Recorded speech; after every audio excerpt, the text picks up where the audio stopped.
8h57, vamos continuar falando da chuva, mas agora falar da chuva na Bahia, né? E uma grande rede de solidariedade está colocada para ajudar aqueles que perderam tudo com o envolvimento do Grupo Bandeirantes de Comunicação, FNA e também a CUFA, Central Única das Favelas. O repórter Juliano Dipp está na Bahia e vai trazer para a gente agora atualizações sobre a situação do estado, principalmente os municípios que ficam ao sul do estado da Bahia, que foram muito afetados pela chuva aí dos últimos dias. E nos últimos dias o Juliano está lá como enviado especial aqui da Band, né, para acompanhar todos esses desdobramentos e atualizar as informações nos veículos do Grupo Bandeirantes. Juliano, bom dia para você. Quais são as últimas informações aí direto da Bahia? Bom dia, Pedro. Bom dia, Ana. E bom dia a você que nos acompanha na Rádio Bandeirantes. Olha, Pedro, a situação aqui é a seguinte.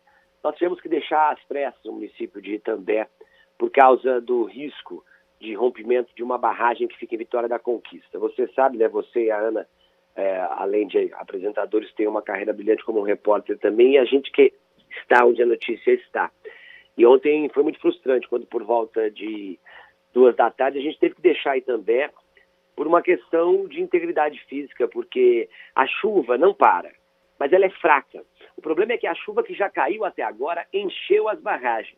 A barragem dos Curis, que fica aqui em Vitória da Conquista, está sangrando, é o termo que eles usam, né? Sangrando porque ela começa a vazar, não rompeu ainda.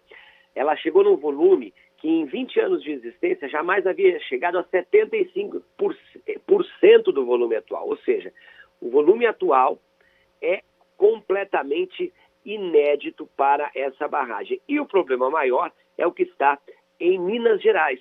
A barragem Machado Mineiro, no Rio Pardo, para não romper, eles tiveram que abrir as comportas escalonadamente. Aí a pessoa pode ouvir, mas então você vai abrir a comporta, a água vai chegar na cidade? Vai chegar, porém de forma controlada. Dá tempo, é aquela política de redução de danos. Dá tempo de recuar, de evacuar a área, de mandar a imprensa embora, como aconteceu com a gente.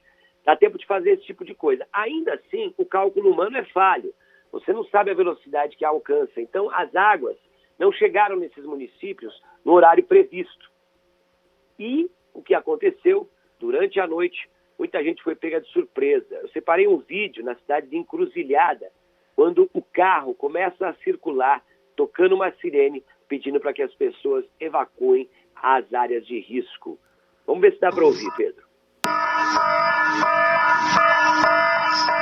Atenção, muita atenção! Alerta urgente! A Defesa Civil do município de Encruzilhada informa que romperam-se 3 barragens da região do Espírito Santo. A cidade de Encruzilhada deverá receber nas próximas horas um grande volume de água. Pedimos às pessoas que moram próximo ao rio que, por favor, saiam de suas residências. Procurem a parte alta da cidade. Precisamos nos prevenir. Alerta máximo! Romperam 3 barragens. Pois é um pouco assustador essa sirene, mas felizmente, como já vem sendo feito um trabalho prévio, ninguém morreu nessa cidade de Encruzilhada e Itambé e Cândido Salles. Ontem o número de mortes aumentou na Bahia, passou para 21. É claro, qualquer morte não pode, é terrível, mas o tamanho do estrago aqui, Pedro e Ana, o número era para ter sido maior. São 77 mil desabrigados e desalojados, 358 feridos. O trabalho prévio tem feito a diferença. Agora, Juliano, a gente ouvindo esse carro com esse aviso, fica arrepiado, né? Porque eu imagino que a população que está nessas cidades, como aí o pessoal de Encruzilhada, que está perto dessas barragens. Aliás, uma coisa que a gente foi descobrindo aí ao longo dessa cobertura é que muitas dessas barragens, né, Pedro, que cederam, que se romperam ou que estão extravasando, sangrando, como eles falam, são barragens que foram construídas para poder preservar a água da chuva, justamente para períodos de seca. Então, são áreas rurais que têm grandes produções, criações de animais. E aí, os fazendeiros foram em busca de uma maneira de juntar água e acabou que essas barragens não tinham condição, não tinham força para segurar o volume de chuva que caiu na Bahia nos últimos dias e as barragens continuam extravasando. Agora, você que está aí no meio da população, Juliano, eu queria que contasse para a gente como é que as pessoas estão reagindo a isso. Quem estava aí em Encruzilhada, por exemplo, né, que já devia estar de alguma maneira em alerta, porque tinha a possibilidade da enxurrada chegar aí também. Como é que essas pessoas estão vivendo esses dias com o temor de não saber se ficam em casa, se saem de casa? Tem gente que já está saindo preventivamente porque tem para onde ir. Como é que tá? Você que está aí mais próximo dessas pessoas, essa situação? Olha, Ana, por incrível que pareça, essas pessoas têm uma força de conseguir comemorar o fato de estar sendo avisado, o fato de estar preservando a vida, né? Porque, por mais que tenha esse número de mortes na Bahia, essas cidades pequenas, está todo mundo sabendo que ninguém morreu, que eles se salvaram, ou as pessoas que já estão em alojamentos, uma confortando a outra. Obviamente, há muita tristeza, muita gente chorando, porque as pessoas perderam tudo, né? Quem perdeu a casa. As casas que vieram abaixo. As que não vieram abaixo, a água entrou. Então a pessoa perdeu o eletrodoméstico, perdeu a cama, perdeu esse tipo de coisa. Muita gente ainda não teve nem tempo de entristecer porque está no braço, tirando lama de dentro de casa e coisas do tipo. Agora, felizmente, o ouvinte da Rádio Bandeirantes pode ver depois na internet, vocês viram aí no vídeo, quando o carro vai circulando, as ruas já estão um pouco vazias. Porque como as coisas foram previamente sendo divulgadas, o cara que mora em Encruzilhada, ele está sabendo que há 3 horas mais cedo, a água chegou em Cândido Salles. Então ele já saiu, ele já tentou se ajustar. Claro, existe teimosia. Em Maracani, uma cidade aqui perto, um morador morreu e eu vi o vídeo, inclusive, da morte. Ele não aceita deixar o local. E, obviamente, é levado pelas águas. Porque a gente não consegue controlar a mente humana e, né, você vai falar para uma pessoa deixar a única coisa que ela tem, não dá para julgar esse tipo de coisa. Mas, assim, diferentemente de outras tragédias que eu cobri, de, por exemplo, Mariana, aqui há um certo alívio, porque as pessoas foram salvas, digamos assim, a tempo. Agora, o que você falou das barragens é verdade. Inclusive, muitas barragens aqui não são barragens particulares, assim, de fazendeiros mesmo, né? Que a gente está acostumado a falar em barragem e achar que ou é coisa de governo do estado ou coisa de grandes empresas e tal. Não. E esse é o problema, porque tem barragem que é feita de barro. E essa é a que cede primeiro. É a que não aguenta. A de concreto é a que sangra antes de ceder.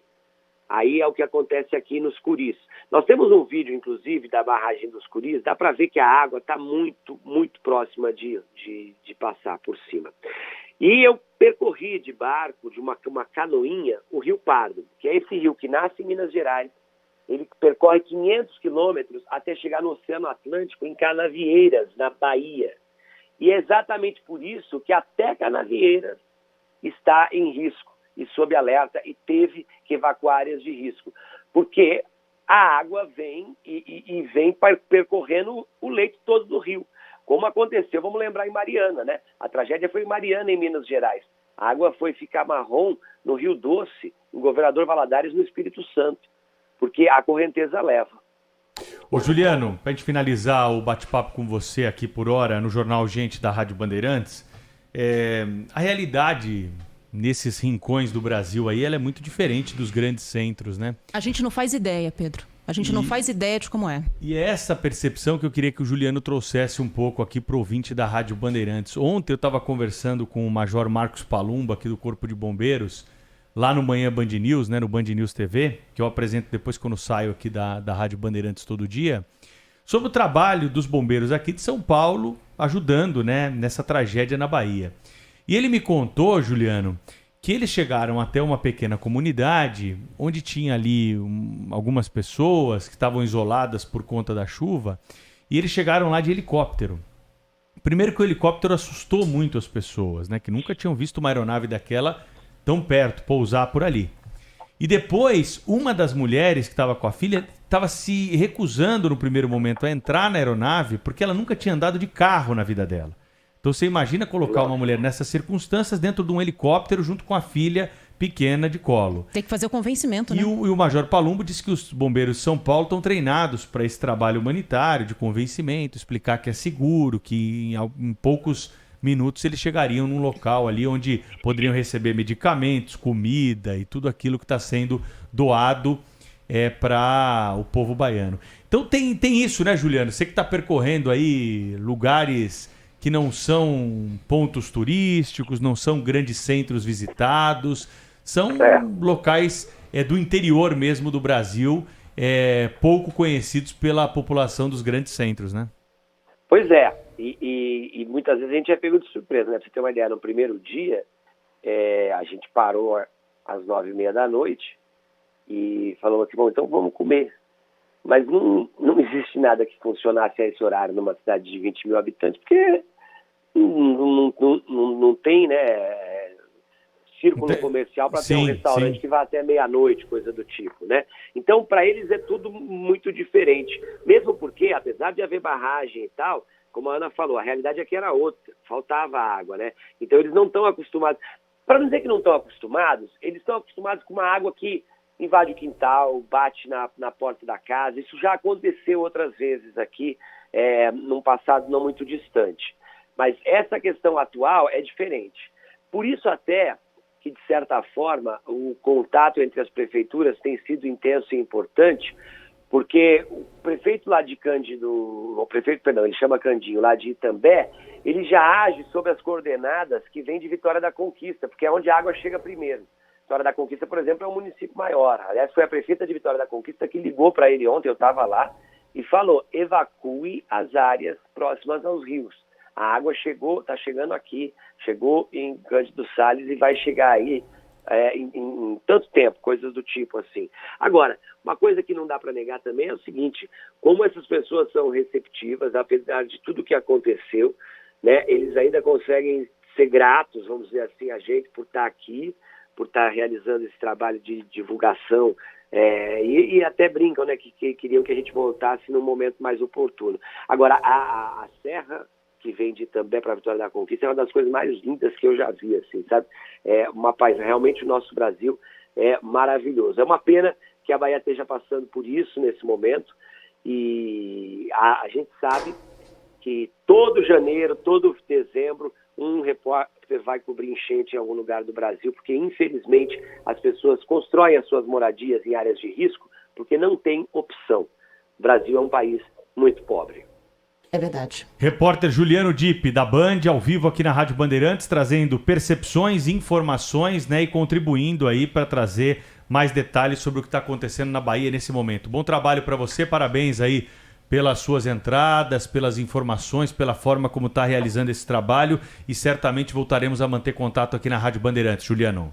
Valeu, obrigado. Eu queria ter entrado antes, mas os jornais coincidem o horário, mas eu jamais deixaria de entrar para vocês. Eu tenho certeza disso, e é plenamente compreensível, né, que a demanda esteja alta nesse momento aí pelas suas informações e participações. Um abraço. Valeu, um abraço.